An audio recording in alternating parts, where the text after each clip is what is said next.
오늘 거룩한 성일의 진리 말씀을 근거해서 복음이 곧 이 말씀이니라, 이런 말씀으로 은혜를 나누도록 하겠습니다.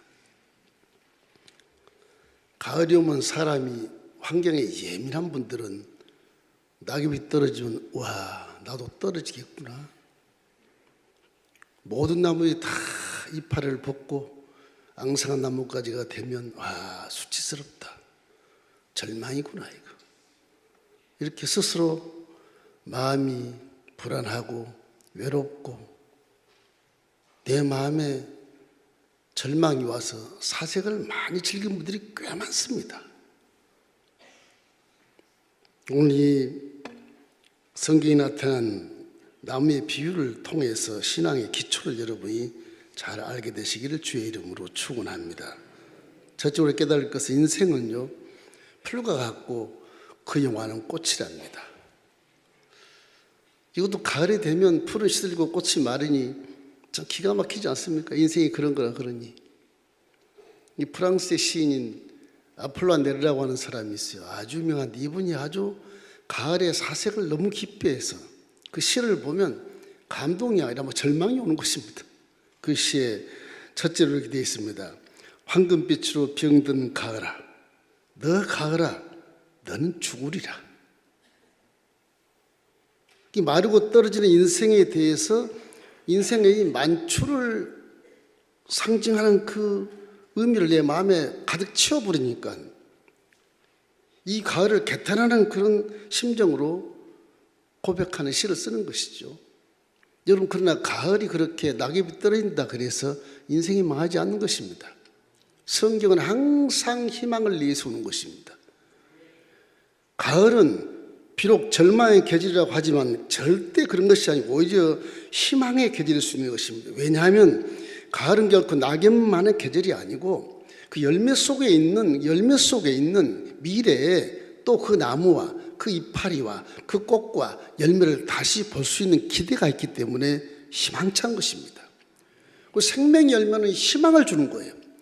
생명의 열매가 절망을 주지 않습니다. 그럼 복음도 항상 희망과 소망과 용기를 주지 절망을 주지 않기 때문에 우리 영혼이 잘된 같이 범사가 잘되고 강건한 축복을 틀림없이 받게 하기 위해서 예수님께서 십자가 위에서 우리 모든 죄를 짊어지고 대신 죽어버려 주시고 우리 영혼이 잘된 같이 영생친구에 들어갈 수 있도록 만들어 주신 것입니다.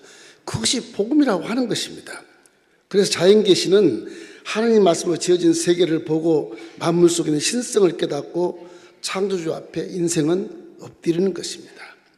로마서 1장 20절 말씀이 그 말씀입니다. 우리 한번 읽겠습니다. 창세로부터 그의 보이지 않는 것들 곧 그의 영원하신 능력과 신성이 그가 만드신 만물에 분명히 보여 알려졌나니 그러므로 그들이 핑계하지 못할지니라.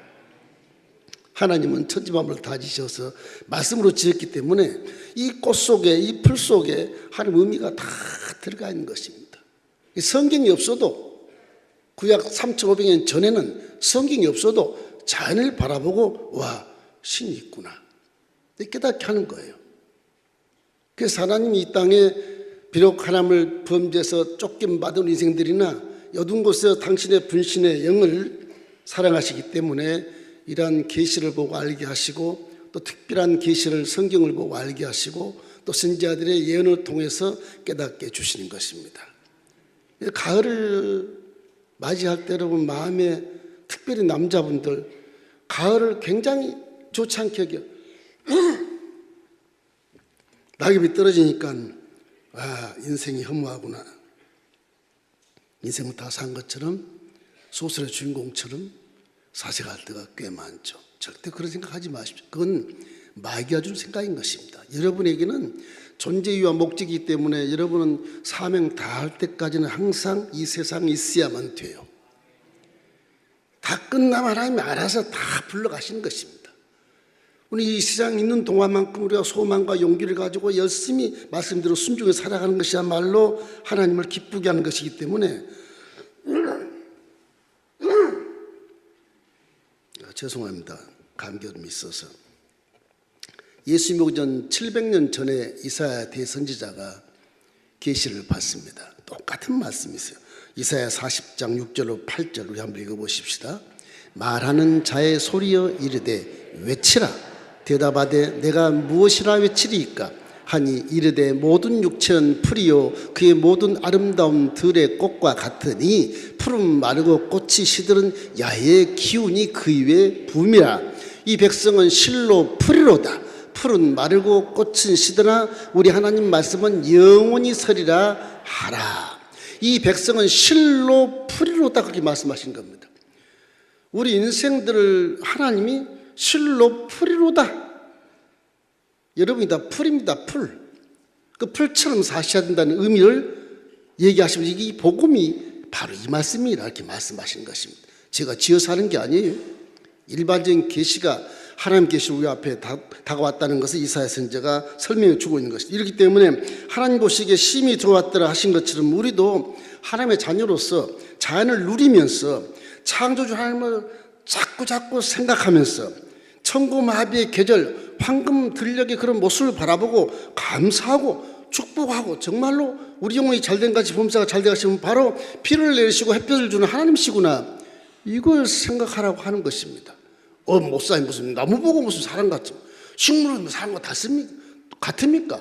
식물은 식물이고 동물인데 그거는 그냥 일반 물질 세계에서 행하는 지식에 불과하고 조그만 그런 적극적인 신앙에 불과한 것입니다. 풀도 귀하게 보십시오. 아궁이 던질 들풀도 때를 따라 하나님 입히시고 열매를 맺게 하시거든요. 귀하게 보셔야 하는 것입니다. 이렇기 때문에 항상 하나님이 창조한 모든 것은 다 선하다고 디모데전서 4장 4절이 말씀하고 있거든요. 어떻게 보면 삶 속에서 동물은 식물보다 못한 것 같아요. 식물이 다 열매 좀 그것을 빼앗고 그것을 따다가 다 먹어 치워버리고 사람은 열매를 못 맺어요. 어떻게 보면 식물 예찬하는 분들 얘기 들어보면 와 사람보다 식물이 낫구나 그런 생각을 많이 하게 되는 것입니다. 오늘 여러분 가을을 맞이해서 쓸데없는 사색하지 말고 저 나무를 바라보고 저 나무가 왜 저렇게 가을을 맞이해서 단풍이 뚝뚝 떨어지고 꽃은 시들었는데 저 나무 열매가 많이 맺었을까 하는 그런 자연 계시를 바라보고 하나님을 더욱더 사랑하고 이 신앙의 기초를 여기서 많이 배우시기를 주님의 이름으로 축원합니다. 영성 깊은 다윗 왕도요 시편 103편 15절 말씀에 인생은 그 날이 풀과 같으며 그 영화가 들의 꽃과 같도다 말씀하신 것입니다. 자연을 무시하지 마십시오. 둘째는 그렇다면 나무는 왜 그럴까? 나무는 옥토에 뿌리를 내려야만 하는 것입니다. 나무는 옥토에 심겨져야 잘 자라지 않겠습니까? 열매를 풍성히 맺지 않겠습니까? 그렇듯이 세상을 살아가는 사람도 옥토 속에서 자라야 열매를 맺고 바르게 살고 정직하게 살고 회복해서 살아갈 수 있어요. 세상에 많은 지식과 전문 지식과 철학과 여러 가지 종교의 경제들이 많습니다. 그런데 그건 다 성경은 박토라고 그래요. 박토. 하나님 말씀 옥토라고 말하는 것입니다. 이렇기 때문에 사람은 반드시 창조주 하나님의 말씀 속에 뿌리를 내라고 말하는 것이거든요. 말씀 속에 뿌리를 내려라. 성경은 인본주의 지식과 철학과 우상을 따르는 마음을 원치 않습니다. 반드시 하나님 창조주의 말씀을 내 마음에 뿌리를 내려서 내 마음이 개간되는 것을 원하는 것입니다. 예수를 믿으면 세상의 수수와 방법을 버리십시오. 아주 얄팍한 계산의 마음, 얄팍한 자기 자랑의 마음, 아주 얄팍한 무슨 어떤 그런 탐욕의 마음 이런 걸 다 버리십시오. 나무가 옥토에 자랄 때 그런 것이 필요 없습니다. 그저 남의 이양곡은 항상 내 영혼이 잘된 같이 내 생각이 아주 바르고 하나님 기뻐하는 생각을 하게 되고 내 말도 아주 고운 말하게 되고 정직하고 남을 기쁘게 하고 하나님을 영광을 드리는 말씀을 하게 되는 것이고 행동 자체도 아주 빛 가운데 바르게 어둠 속에서 물고 찢고 싸우고 더듬는 그런 행동이 아니라 아주 밝은 빛 가운데서 정말 착하고 의롭고 진실함 있는 행함으로 말미암아 열매를 맺게 되기 때문에 말씀을 떠나버리면 내 마음의 뿌리가 세상에 박히는 것입니다.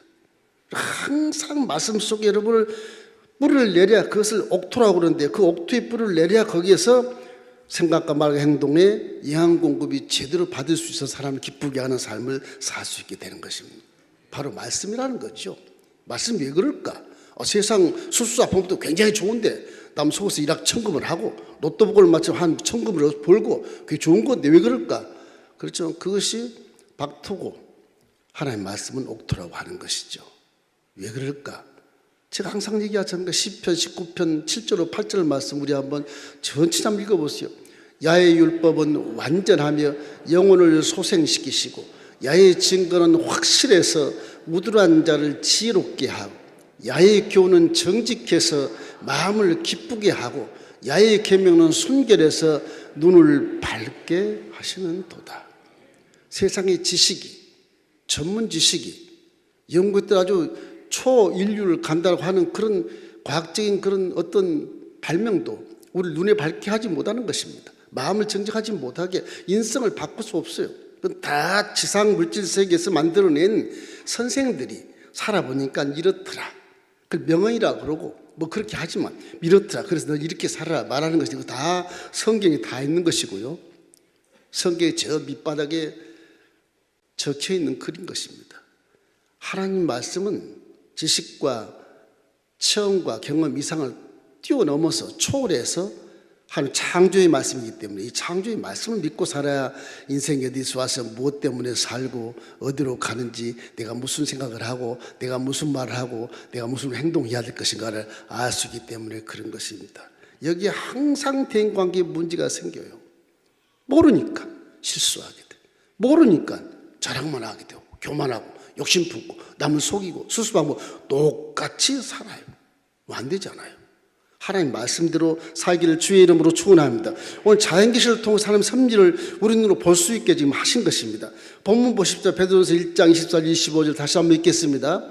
그러므로 모든 육체는 풀과 같고 그 모든 영광은 풀의 꽃과 같으니 풀은 마르고 꽃은 떨어지되 오직 주의 말씀은 세세토록 있다다 하였으니 너희에게 전한 복음이 곧 이 말씀이니라. 너무 말씀을 모르니까 자연계시를 보고 좀 기초신앙을 좀 가지라는 기초신앙을 가지라는 것이죠. 이 기초신앙이 없고 뭐 재직이 되고 그러다 보면 실수를 많이 하게 돼요. 항상 사람을 경외하는 이 나무들처럼 항상 비를 내려주시고 아버지 기가 막힌 계절을 주시고 햇볕을 주는 그 아버지 하나님께 날마다 시마다 감사하는 것이 복음의 기초입니다. 복음의 기초. 여러분 감사한 생활하길 주의 이름으로 축원합니다. 사람은 반드시 하는 말씀에 뿌리를 내리고 살아야 한다. 그 말씀을 성경에서 지시하고 있는 것입니다. 세 번째는 잎사귀와 꽃은 성령의 은사라는 것을 알게 되시기 바랍니다. 나무가 화려한 이파리, 화려한 꽃을 펴서 열매를 맺지 않습니까? 이 이파리는 은사입니다. 우리 성경, 우리 기독교 신앙에서는 성령이 주신 은사에 불과한 그 은사. 은사는 열매를 맺기 위해서 주는 거예요. 내 자랑을 위해서 주는 게 아니에요. 나무들이 막 나무 풀 때 팍 손바닥 팡팡 치고 막 그런 나무들 있잖아요. 그런 것은 자기 자랑하는 거예요. 은사종을 자기 자랑하지 말고 그 은사로 내 열매를 잘 맺으면 나를 보고 다른 사람들이 본이 돼서 따라오게 되는 겁니다. 은사를 자랑하는 건 아니에요. 병 고치는 은사에 나 목사보다 나 웃기고 자빠졌어. 아니에요 그게. 더 겸손해야 돼. 더 겸손해야 돼. 내가 뭘 좀 잘한다. 그쪽 전문지시니까 잘한다. 그래도 말씀 밑에 딱 엎드려서 겸손해야 돼요. 꽃을 피워. 나 진짜 예쁘지? 아, 난 팔방 미인이야. 그 자랑하지 마세요. 자랑 안 해도 알 수 있어요. 그냥. 왜 자랑? 열매를 맺게. 그 열매는 뭐냐? 생명의 열매를 맺는 것이거든요. 남에게 상처를 주고 비교해서 지혜를 만들고 그런 것이 아니라 생명을 위해서 와 예수 믿는 저 사람 저렇게 변화가 됐구나. 그런 걸 후보 성도들이 본받고 신앙이 자라는 것입니다. 이렇기 때문에 이파리와 꽃은 성령의 은사 같아서 열매를 존재하기 때문에 성령의 은사는 내가 자랑하는 것이 아니라 열심히 말씀을 영향을 공급받아서 또 열심히 햇볕을 보고 잘 자라서 열매를 풍성한 생명을 맺을 수 있는 그런 것으로 사용하기 위해서 은사를 주시는 것이거든요. 성경에 보면 하나님 주시는 은사는 교회의 덕이 되어서 해야 된다. 그렇게 말씀하지 않습니까? 은사는 내 자랑이 아니에요. 뭐 보통 이단 비슷한 분들은 가서 뭐 병고치 은사가 있다. 그 마귀가 줄 수도 있는 것입니다. 그런 것은 신앙을 정상적인 신앙생활을 해야 돼. 그래야 바르고 아주 생명 열매를 맺을 수 있는 인생이 되게 되는 것입니다. 사실 이파리와 꽃이라고 하는 것은 열매를 구경할 수 없지 않습니까? 이파리가 흔들고 자랑해도 열매가 없잖아요. 꽃이 활짝 피워도 열매가 아직 모르잖아요. 결국에는 이파리와 꽃이 떨어지고 난 다음에 없었던 열매가 맺혀지는 거예요. 하나님이 열매를 원하시기 때문에 그런 것입니다. 그래서 마태복음 6장 29절 말씀에 이런 말씀이 있습니다. 그러나 내가 너희에게 말하노니 솔로몬의 모든 영광으로도 입은 것이 이 꽃 하나만 갖지 못하였느니라. 왜 그런지 아세요? 솔로몬은 사람이잖아요. 이 사람이 열매를 맺어도 그 열매 속에 다음에 솔로몬이 안 나와요. 자식에도 안 나와요. 똑같이 안 나와요. 다르게 나와요. 그죠? 꽃은 그대로 나와요. 그대로. 꽃은 그대로 열매가 나와. 그래서 솔로몬같이 그런 영광의 꽃만도 못하다 그런 말씀을 하시고, 솔로몬이 얼마나 유명한 자입니까? 이 인생 6천년 역사에 가장 부경을 누린 자인데 솔로몬을 비하시키고 풀 하나를 높여주신 하나님의 말씀을 깨닫기를 주의 이름으로 축원합니다. 꽃은 사람의 마음을 아름답게 하고 창조의 신을 생각하기도 하죠. 그냥 벼랑에 흩어져 있는 아무렇게 피어있는 그런 꽃도 소박하고 내 마음 아름답게 하고 미소를 짓게 하지 않습니까? 꽃은 참 좋은 것입니다. 이파리로 푸르 성청하면 가정에 화분 놓고 이렇게 기리기도 하지 않습니까? 너무 좋은 것입니다. 그러나 중요한 것은 이파리와 꽃이 아니고 열매가 가장 중요하다는 것을 우리에게 말씀해 주고 있는 것입니다. 이렇기 때문에 푸른 마르고 꽃은 떨어지는 것은 잠깐의 아름다움을 말하는 거예요. 성경에도 야고보서 4장 14절 말씀에 내일 일을 너희가 알지 못한도다. 너희의 생명이 무엇이냐? 너희는 잠깐 보이도 없어지는 안개니라 그러잖아요. 이파리와 꽃은 그런 거예요. 우리는 자꾸 자랑하고 우리는 자꾸 뭘 내놓고 이러는데 그건 다 잠깐인 것입니다. 열매가 가장 중요하다는 것을 알게 되시기를 주의 이름으로 축원합니다. 그래서 인생은 풀과 같고 우양은 꽃과 같다고 했으니 영혼 있는 사람도 아름다운 꽃을 피워서 향기를 진동해서 사회를 좀 실사를 만들고 사랑하는 화목하는 사회를 만들라고 하는 것입니다. 이렇기 때문에 항상 우리는 마음속 세상에 빛이 된다는 사실을 마음속에 기억하면서 여러분 언제나 어둠에서 헤매지 말고 항상 빛 가운데서 살아가기를 주의 이름으로 축원합니다. 에베소 5장 8절 말씀 함께 읽겠습니다. 너희가 전에는 어둠이더니 이제는 주 안에서 빛이라. 빛의 자녀처럼 행하라. 밤에는요 빛이 없습니다. 일조랑이 없어요. 자라질 않아요. 밤에는 낮에 자라죠. 항상 대낮에 살아가는 것처럼 새 옷을 입고 빛 가운데 살아가는 자녀가 되기를 주의 이름으로 축원합니다. 마지막 네 번째는 나무는 반드시 열매를 맺어야 한다는 것입니다. 열매를 맺어. 이 가을은 우리 인생들에게 우연의 가을이 아닌 필연의 가을을 보게 하시거든요. 계절에 따라서 그 존재 이유와 하나님의 목적과 섭리를 계시하고 있다는 말이에요. 그래서 반드시 열매를 맺어야 한다는 그런 목적을 놓고 우리에게 환경을 바라보고 깨닫게 하시는 것입니다.